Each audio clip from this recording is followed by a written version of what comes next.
Good morning. Thank you for watching this talk. It's a very quick talk about our internet safety meeting on Tuesday next. Now, this is the meeting that was cancelled there before Christmas during the very cold and frosty and icy weather on the 8th of December. So this is the talk entitled Your Child Online, and we have Gerbrick from Microsoft, ex-Microsoft, but internet safety expert, and coming to talk with parents, all parents, and whoever turns up on Tuesday night next at 7:30. So I'm going to just fly through very quickly the topics that may be covered on the night, and some of our recommendations on that. So the key messages to teach children, okay? Mobile phones, internet, social media, all pervasive and impacting on students' lives, parents' lives, teachers' lives, everybody's lives, really. So what are the key messages to teach them and how to handle themselves, their phones, and their social media engagement? Okay, that's one of the first things there. And coming up then is your child's online behavior. You know, we are aware of some of the stuff that goes online as teachers, parents, adults, but I suppose students and youngsters who grow up with phones have a slightly different take on it than we do. So your child's online behavior, what they're getting up to, what they're really doing, what apps are they involved in, how long are they engaged, how much time are they spending online, and what benefits and uses, I suppose, of it is it to them. So that will be kind of explored in the talk as well. So cyberbullying, recognizing the signs, etc. Just before Christmas, Department of Education released an action plan on bullying, quite a comprehensive document, very early December. I think it was the 2nd of December. And part of that is cyberbullying, how to recognize, how to deal with, what to do. Okay, so we'll talk a little bit about that on Tuesday night's talk as well. Very, very important. And one of the statistics I read in it was that, you know, typically 17 to 20% of students experience some version of online unwanted, unwarranted, unsolicited online negative approaches, bullying, whatever you want to call it. So if it's like 17, 18, 16, 20%, whatever, that adds up to a lot over a few years. That adds up to an awful lot of people dealing with stuff in the online environment that we never, as adults, had to deal with. So, you know, that's going to be a very important section of this talk. So cyberbullying, recognizing the signs, dealing with issues there. Apps your children use, what's really going on. My children are young, you know, they're primary school still, but the phone will be coming into the house in the next 6 or 8 months, I'd say. So like, what apps are they using? Does every child use Snapchat? Does every child use TikTok or other ones that I haven't heard of before and that you may not have heard of? Are they using them? What sort of controls are on them? That's something I'll talk about in a second. So what apps do children use? What's current? What's fallen out of favor? And what these apps can do, can and can't do, and what can we do as adults, as parents, as teachers for our children?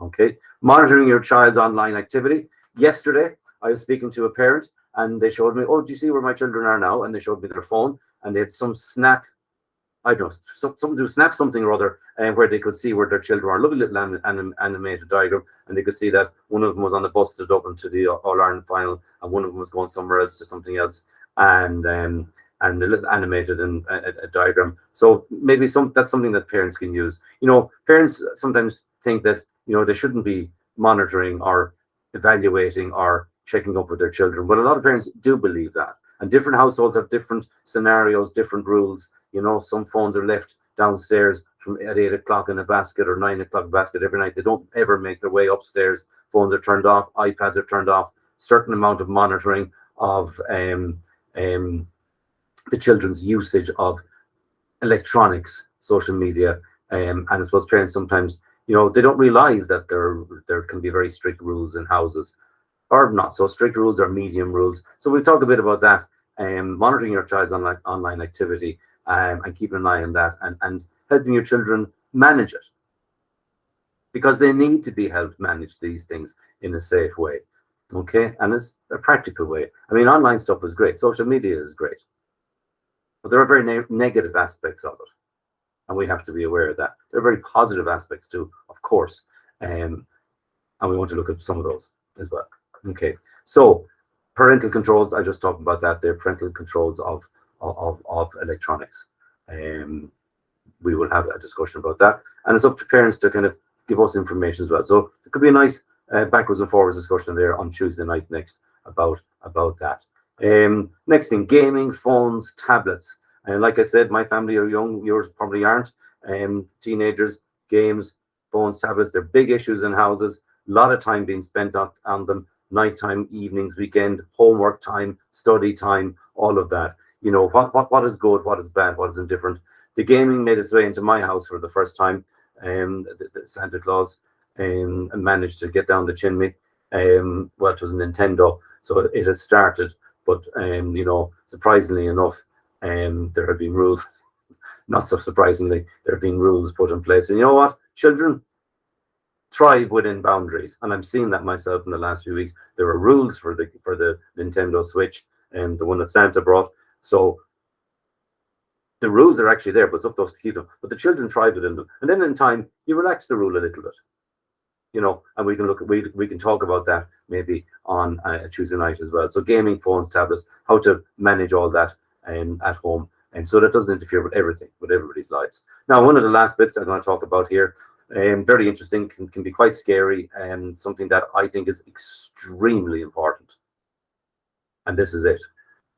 When your children are older, when they're going to college maybe, or when they're going to university, or when they're going looking for jobs or applying for positions, you know, institutions, people, employers will find out about our children, not just in an interview or on an application form or a CV, but they will pay for software to data mine social media sites.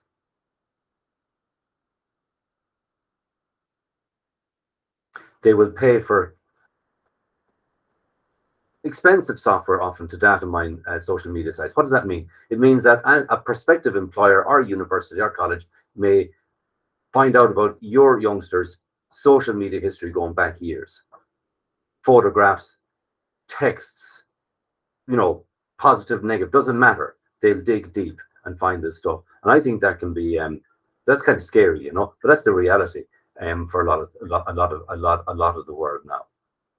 Okay, so that will be discussed on the night, and it is kind of scary because I've seen what is in the talk on this. So that's it. That's the quick sales pitch. You got one before Christmas, almost the same. So we're going to have the fly-in bit here now. There it comes in there somewhere. Tuesday, the 24th of January, 7:30 in school.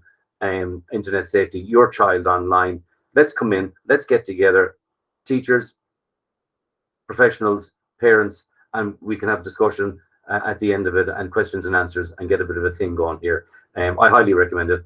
I'll be there as deputy principal teacher. I would be there if I was a parent, so I'll be there anyway. So I highly recommend it. So Tuesday night, 7:30 in school. And if you're very good, we might get a packet of biscuits and some coffee and tea. All right. Thank you. See you then. Bye bye.